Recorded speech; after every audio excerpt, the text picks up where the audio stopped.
হিজড়া সন্তান কেন হয়? এই হিজড়া সন্তানের জন্য বাবা নাকি মায়ে দায়ী? আমাদের মানবদেহে 23 জোড়া ক্রোমোজোম রয়েছে। এর মধ্যে 22 জোড়া ক্রোমোজোমকে অটোজোম বলা হয়ে থাকে এবং বাকি যে 1 জোড়া ক্রোমোজোম রয়েছে সেটাকে সেক্স ক্রোমোজোম রয়েছে। এটাকে সেক্স ক্রোমোজোম বলা হয়ে থাকে। সেক্স ক্রোমোজোম হচ্ছে দুইটি এক্স এবং ওয়াই। এটা মূলত লিঙ্গ নির্ধারণ করে পুরুষ নাকি মহিলা।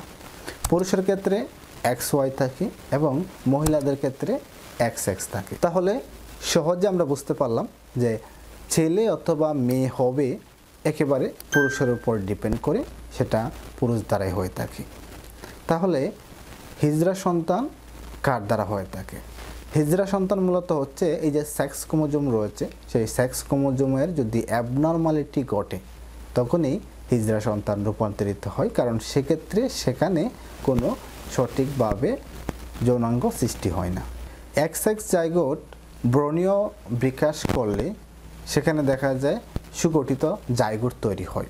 আবার XY দ্বারা অন্ডকোষ সৃষ্টি হয়। যদি কোনো কারণে XXY বা XYY জাইগোট ব্রণীয় বিকাশ করলে সেক্ষেত্রে সঠিকভাবে যৌনাঙ্গ সৃষ্টি হয় না। তার মধ্যে থাকে না কোনো নারী এবং পুরুষের বৈশিষ্ট্য।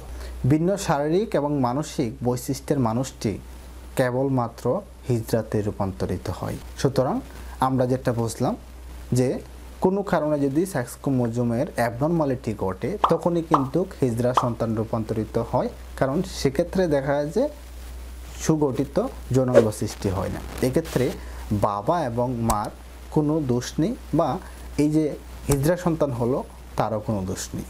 এটা নিয়ে দেখা যায় যে বর্তমান সময়ে সংসারে অনেক বেশি ঝামেলা সৃষ্টি হয়, যে বাবা বলে মার বা মা বলে বাবার কারণে হিজড়া সন্তান রূপান্তরিত হয়েছে। ধন্যবাদ সকলকে। এই ছিল আজকের মতো ভিডিও। অবশ্যই ভিডিওটা অনেকের কাছে শেয়ার করে দেন, তাদের জন্য ভুল ভ্রান্তি দূর হয়ে যায়। সকলে ভালো থাকবেন এবং সুস্থ থাকবেন।